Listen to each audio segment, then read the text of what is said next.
Takae Otaki.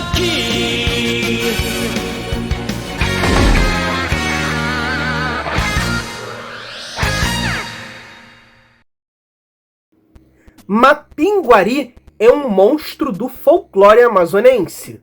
Segundo a lenda, um índio fez um pacto com uma entidade demoníaca para obter o que desejava, mas em contrapartida, ficou com a aparência de um ciclope peludo e com uma bocarra na barriga.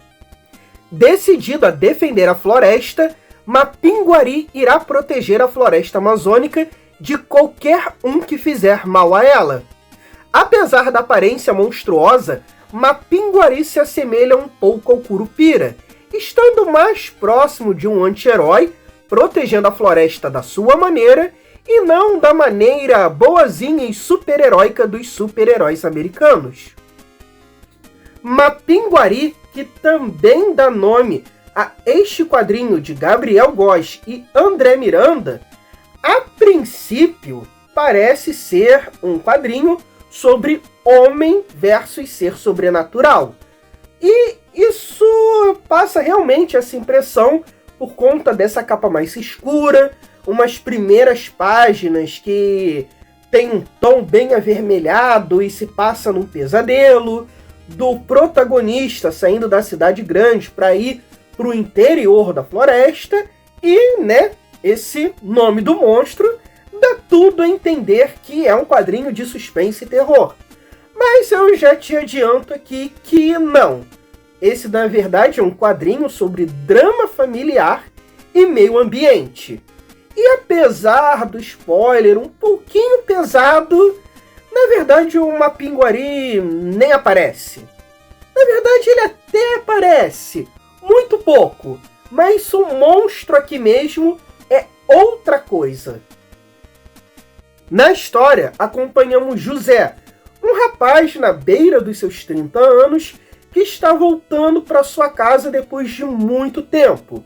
Essa sua antiga casa é no interior do Amazonas, ou muito provavelmente no interior do Acre, e ele está voltando para lá porque ele ouviu dizer que o seu pai está muito doente. Toda a sua família, seu avô, seu pai, seu irmão, eles são seringueiros, e ele é a única pessoa da família que acabou indo para a cidade grande. Só que, por conta ali da doença do pai, ele acabar perdendo o seu ente querido sem não ter dado um último adeus para ele, ele consegue ali uma folga e volta para casa. Só que desde que ele ficou sabendo que o seu pai está doente, ele começou a ter vários pesadelos com o Mapinguari e com seu avô, cujo ele nunca conheceu o rosto. Aqui vemos um primor da narrativa, tanto do desenhista Gabriel Góes, como o roteirista, que é cineasta, André Miranda. Vemos um pesadelo vermelho, o acordar, a ida rodoviária, a viagem de ônibus, a travessia do Rio Negro, o entardecer e novamente o amanhecer. Você realmente se sente viajando por aquelas terras e a sua passagem de tempo. E tudo sem nenhum recordatório. Inclusive, esse é um desafio da HQ. Não tem recordatórios, não tem balões de pensamento. Tudo é entregue com diálogos naturais, cheios de regionalismo e personalidades tridimensionais. Ninguém é somente um arquétipo ou caricatura. Todos têm seus defeitos, qualidades e contradições. José chega em casa e encontra tudo como antes. A sua mãe continua cuidando da casa e dos afazeres, enquanto o seu pai e o seu irmão continuam dando duro no seringal. E agora o esposo da sua sobrinha também ajuda eles. O pai de José, o seu Francelino, ele já desmaiou várias vezes durante o trabalho no seringal, mas ele não quer descansar. Ele sabe que aquela vida dali é dura, é uma vida difícil, mas ele sente que aquilo dali é algo dele. é algo da família dele. Então ele acha que todo aquele esforço é realmente compensador e faz parte dele. Ele não quer simplesmente vender ali a locação dele e morar na cidade grande como alguns vizinhos já fizeram. Ele sabe o duro e o sangue que toda a sua família já deu por aquele pedacinho de terra. Cada família ali mora numa colocação, que é o nome que eles dão para uma posse de terra que o governo deu para algumas famílias de seringueiros para que eles tomem conta ali do seringal da sua própria maneira e consigam explorar a extração de látex e tirar ali os seus próprios lucros e proventos para se sustentar. O seu Francelino, inclusive, ele é líder sindical dos seringueiros já há bastante tempo. E ele ajuda todos eles da forma que precisar. Seja com uma provisão de comida, quando algum não consegue vender bem o seu látex, ou então uma ajuda na mão de obra, caso a pessoa de fato precise, ou então um sermãozinho e um puxãozinho de orelha, se aquela família começar a fazer muita merda. José, por morar muito tempo na cidade, ele acaba sendo muito provocado pelo seu irmão mais velho, o Beto, que fica dizendo que ele afrouxou, que ele não sabe mais trabalhar ali no seringal, que ele jamais conseguiria voltar a ter a sua vida ali junto com a sua família no interior. E até para tentar poupar o pai e tentar se provar, principalmente para a família, o José um dia ele vai para o seringal tentar ajudar a sua família, só que ele acaba se machucando.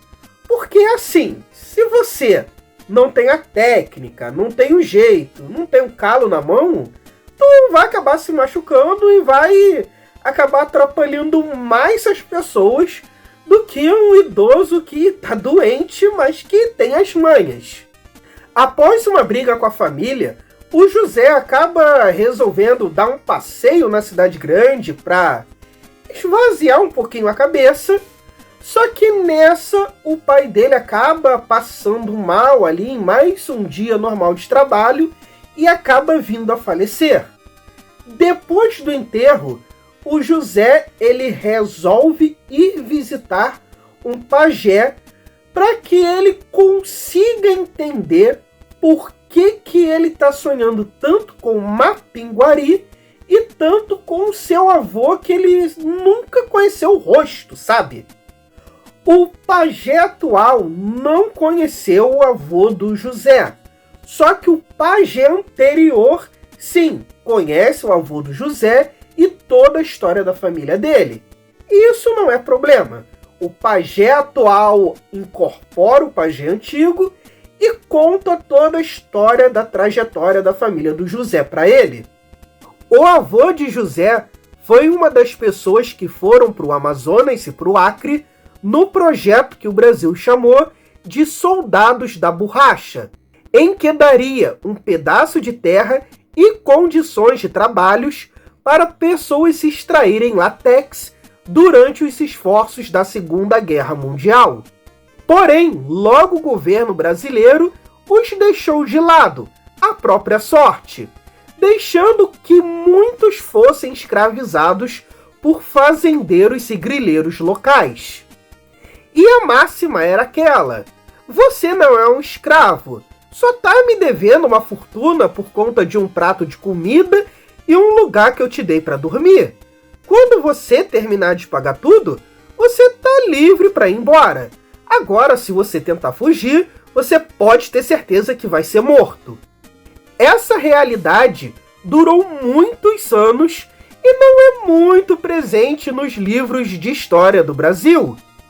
E acabou muito porque os fazendeiros estavam mais interessados em explorar outra coisa, como, por exemplo, o boi.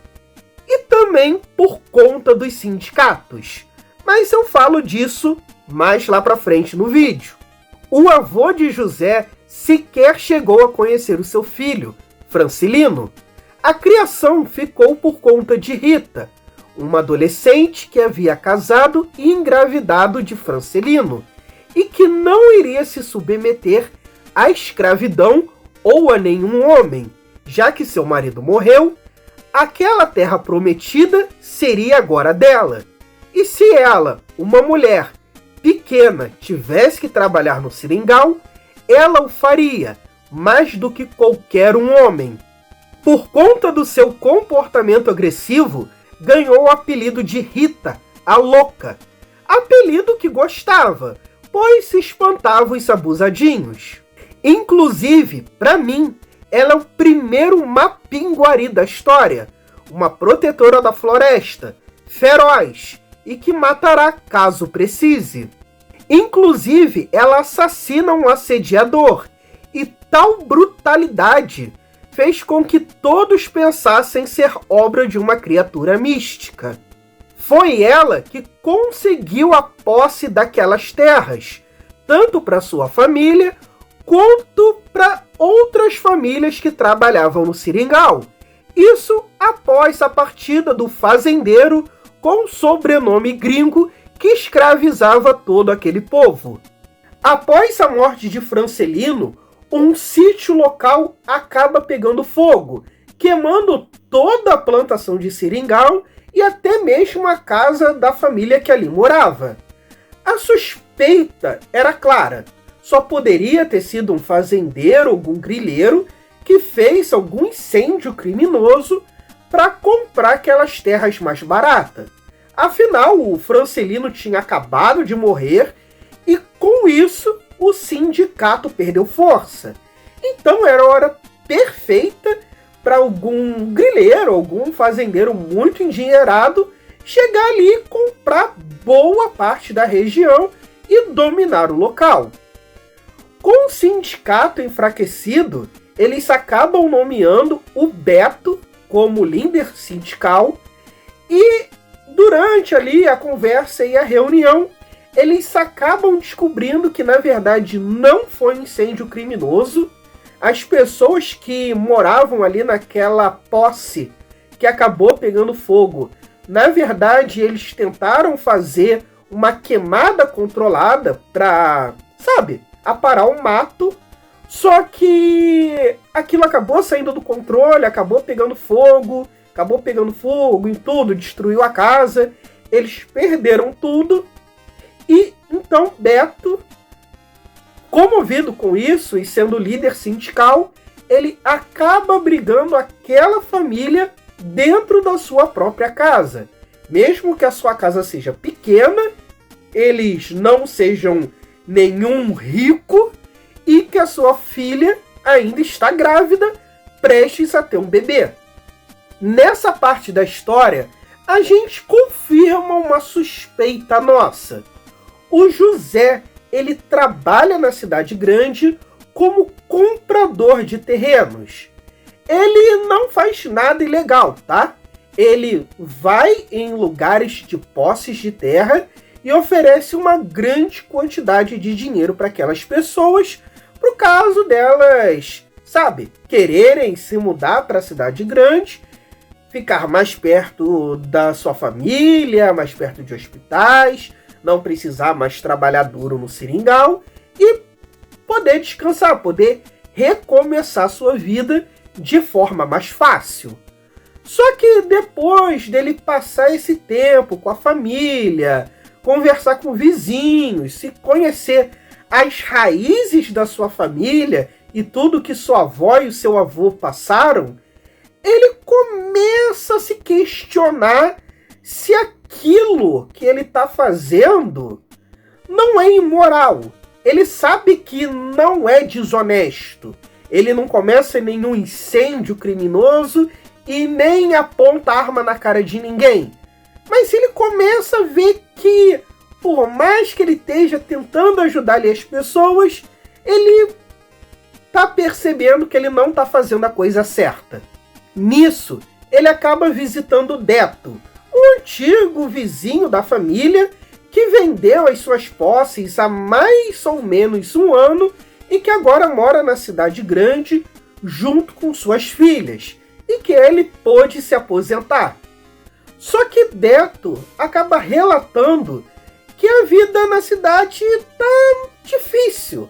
A sua família acaba passando o dia todo fora, trabalhando e tendo que conseguir dinheiro, e todo aquele dinheiro que ele ganhou na venda da posse já foi todo embora, comprando ali apartamento ou algumas coisas para casa, e que ele acaba sentindo saudade ali daquela posse que ele tinha, porque pelo menos se ele fazia alguma coisa, ele estava perto dos amigos, ele tinha uma qualidade de vida. A vida na cidade não é de tanto mal, mas ele percebe que antes era melhor. Uma coisa que também é mostrada durante esses quadros é que toda vez que os personagens estão na cidade, você percebe que eles estão suando muito. Isso é uma característica muito inteligente do desenhista aqui, que passa que aquela cidade é muito mais quente e desconfortável do que a floresta. Esse fenômeno que acontece com Detto não é incomum, isso acontece no Brasil todo. É muito normal que pessoas com mais dinheiro em algum momento vão em regiões mais pobres e tentam ali fazer alguma coisa, uma nova cidade, um túnel, uma localização, um shopping, e acaba comprando ali os terrenos daquelas pessoas. As pessoas acabam aceitando de bom grado, afinal elas nunca viram tanto dinheiro assim na vida, nunca imaginaram ganhar aquela quantidade de dinheiro, e elas acabam se mudando para outra região. Só que o que acontece? Nessa outra região, elas estão longe da família, dos amigos, da qualidade de vida, estão a horas de trabalho do antigo trabalho dela. Então, sei lá, elas passam 2 horas indo para o trabalho, mais 2 horas voltando, e como a maioria das pessoas não sabem investir o dinheiro, em pouco tempo elas acabam voltando para a condição anterior, ou muitas vezes, na maioria das vezes, uma condição de vida muito pior. Sabe, nem rico sabe gerir dinheiro, imagina quem é menos instruído.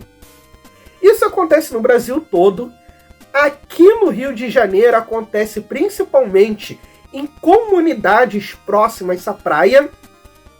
Aqui no Rio, eu acredito que pessoas do Brasil todo já devam ter ouvido falar da Barra da Tijuca, que é um bairro nobre, numa localização que era pobre antigamente. Antigamente ali era só pântano, e todos os bairros próximos, que são os bairros da Zona Oeste, são periferias, mas ali acabou sendo um bairro rico, né? Um bairro próspero. Geralmente aquele cara que começou a ganhar dinheiro, ele corre para cima para morar lá na Barra. Um bairro próximo da Barra é o Recreio, que também é um bairro nobre. Só que ele é mais dividido. Ele tem sim uma área nobre, mas ele tem uma área que é comunidade. E o que acontece? Muita gente quer dizer que mora no Recreio, que mora perto da Barra, que é chique. Então elas vão lá nessas comunidades do Recreio e acabam comprando ali uma casa, nem que seja uma casa de praia, para ir no final de semana. Aí o que acontece? Mesmo quem não vendeu as casas, como ali começa a morar apenas gente bacana e com dinheiro, os preços das coisas locais, dos serviços locais, dos supermercados, eles começam a subir. Então até mesmo quem não vendeu as casas começa a ter uma qualidade de vida pior. Isso, cara, acontece no Brasil todo. Eu recomendo aqui os vídeos do Beco do Rosário, tanto do Ilha Caju quanto do Quadrinhos da Sarjeta, que falam justamente sobre isso, e é excelente. um dia eu também faço um vídeo sobre esse quadrinho maravilhoso. José é instruído pelo seu patrão a levar uma mala de dinheiro cheia para tentar comprar a posse daquele seu vizinho que acabou acidentalmente queimando a sua casa. Novamente, nada de errado está sendo feito aqui. O patrão do José provavelmente está pensando em ajudar aquela família e a família de José. Afinal, a casa ali estava muito cheia, a sobrinha dele estava para ter um filho e, em tese, seria bom para todo mundo aquele dinheiro. A família iria comprar uma casa na cidade grande, a família do José ia ficar mais livre, ele ia ganhar um terreno e o José ia ganhar uma comissão. Só que depois de tudo que o José passou, de toda a batalha que ele viu a sua família e os seus amigos fazendo há gerações, ele acaba não aceitando aquilo.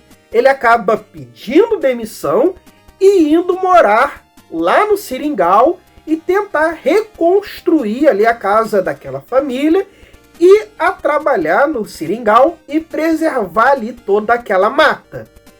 O patrão ele acha esquisito e vai visitar o José para ver se ele tem certeza disso. E o José ele está completamente decidido a fazer aquilo. E novamente, o patrão do José não fez nada de errado. Ele não tacou fogo no mato. Ele não apontou a arma para ninguém. Mas depois da gente ver toda a batalha daquelas pessoas, a gente começa a enxergar aquele patrão como um vilão, mesmo que ele nem saiba disso. Essa história, em muito, reflete a vida de Chico Mendes, que nasceu e cresceu no Seringal. Veio de uma família explorada por fazendeiros e que percebeu na escola, através de um professor, como todos ali eram explorados. Que para o grande fazendeiro e para o grileiro, o seringueiro nada mais é que um escravo, e que quando não precisasse mais deles, o substituiria por um boi. Chico Mendes fundou o Sindicato dos Seringueiros do Acre e ajudou em muito a acabar com a exploração naquele local. Virou vereador e foi perseguido pela ditadura. Sua voz e batalha ficou conhecida pelo mundo todo, tendo entrevistas na primeira página do New York Times. Foi um dos brasileiros mais importantes e hoje está totalmente esquecido. Foi assassinado por 2 fazendeiros procurados pela polícia por crimes ambientais. Fazendeiros esse que ele denunciou numa entrevista a um jornal 13 dias antes de sua morte. Porém, o jornal não publicou a entrevista, que poderia ter salvo a vida dele, ou ao menos adiado a sua morte. Durante toda a década de 90, a morte de Chico Mendes era frequentemente lembrada, mas hoje ele está completamente esquecido. Afinal, o soft power do momento é o agronegócio, com propaganda a cada minuto, música sertaneja nas rádios, novelas, participantes agroboys em reality shows e bancadas enormes de deputados. Se você tem alguma dúvida que esse povo do agrotech, agropop, tem medo da memória do Chico Mendes, basta ver esse trecho do Roda Viva, com o Ricardo Salles, aquele antigo ministro do meio ambiente, muito conhecido por crimes ambientais. Qual a sua opinião sobre Chico Mendes? As pessoas que são do agro, que são da região, dizem, olha, o Chico Mendes não era isso que é contado. Chico Mendes o que dizem ao senhor sobre, o que o pessoal do agro diz para o senhor sobre Chico Mendes? Fazia uma manipulação da opinião ali. O fato é que é irrelevante. Que diferença faz quem é o Chico Mendes nesse momento? A figura de Chico Mendes é muito presente nessa HQ, não só na parte sindical. Beto, o irmão mais velho de José, é a cara dele. mesmo que não o represente como pessoa. Hoje, o protagonismo do meio ambiente é muito pautado por mulheres brancas e europeias, como a Greta, sendo que as que mais estão sofrendo são as latinas e as africanas. Convido você a conhecer os trabalhos de Vanessa Nakate, ambientalista de Uganda, que fala como as chuvas fortes causadas pelo aquecimento global têm destruído e matado as pessoas das regiões mais pobres do seu país. Sabe a situação do Rio Grande do Sul? Pois é, lá em Uganda é isso todo mês.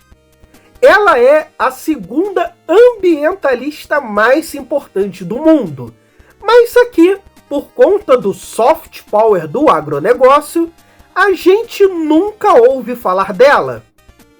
Ela, infelizmente, ganhou projeção internacional após ser apagada digitalmente de uma foto com a Greta e outras loiras do meio ambiente. Racismo puro mesmo, da sua forma mais nojenta possível. Não apagaram somente uma pessoa, apagaram um continente inteiro. E temos a brasileira Paloma Costa Oliveira, advogada e ativista do meio ambiente, que, mesmo sendo brasileira e tendo forte protagonismo internacional, você também nunca ouviu falar dela. Esse é o plano do agronegócio, e não caia nesse papinho de que ele te alimenta. Você come de pequenos produtores, como o seu Francisco, o seu Francelino, o Deto, o Beto e os Josés de todo o Brasil. Olha, antes das considerações finais, eu tenho que te passar uma mensagem. Sindicalize-se. E eu tô falando sério. Não caia nesse papo merda neoliberal que tem se propagado nos últimos tempos, que o sindicato só te prejudica.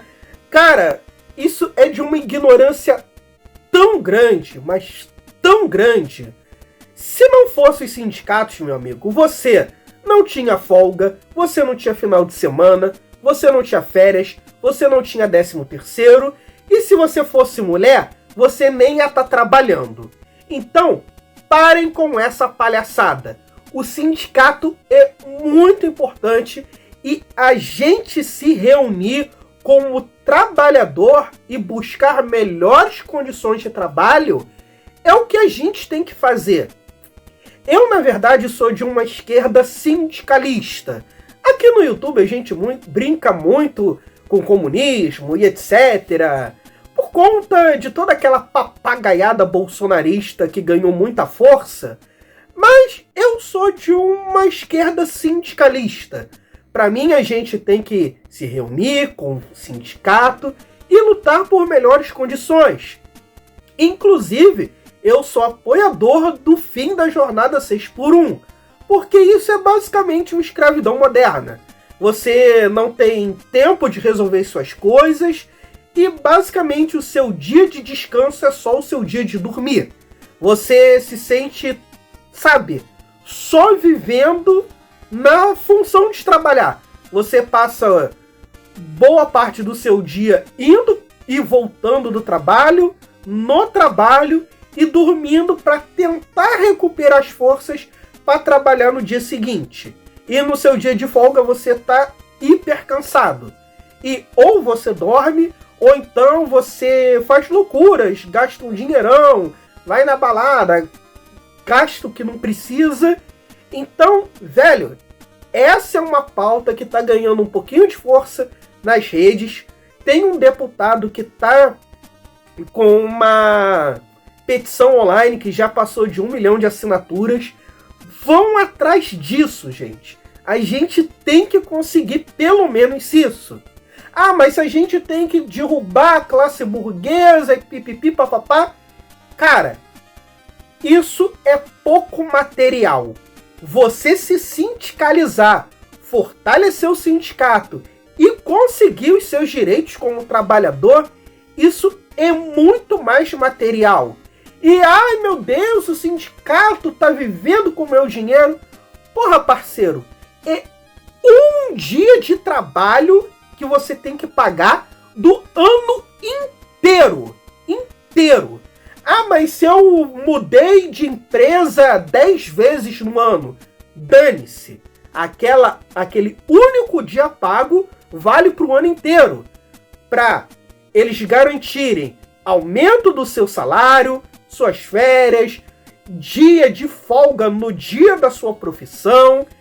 Quando você tem mais de um ano de trabalho de casa, você precisa ser homologado, ou seja, alguém precisa ver a sua rescisão para ver se o patrão não tá metendo a grana do teu dinheiro e botando no bolso dele. Então, velho, é um serviço muito bom por um dinheiro mínimo. E tu tá contando miserinha aí, tu mal ganha R$60 por dia? Para de ser mão de vaca. Esses R$60 que você tá deixando de ganhar por conta de um dia de trabalho é o que, sabe, vai garantir aumento do teu salário, dos teus amigos, tua folga, que teu patrão não vai te passar a perna e que você não vai voltar a ser um escravo. Então, gente, deixa de ser babaca. Sindicalize-se. Inclusive, o meu objetivo de vida há um tempo atrás era prestar o concurso para ser homologador do Ministério do Trabalho. Eu sou contador formado, eu trabalhava na parte de RH, então eu tentava ao máximo fazer a coisa certa para o funcionário receber, e quando o patrão queria passar a perna nele, opa, não, olha só, tá na lei, isso vai te prejudicar e vai prejudicar ele, vamos fazer a parada certinha, e era um trabalho que eu gostava muito.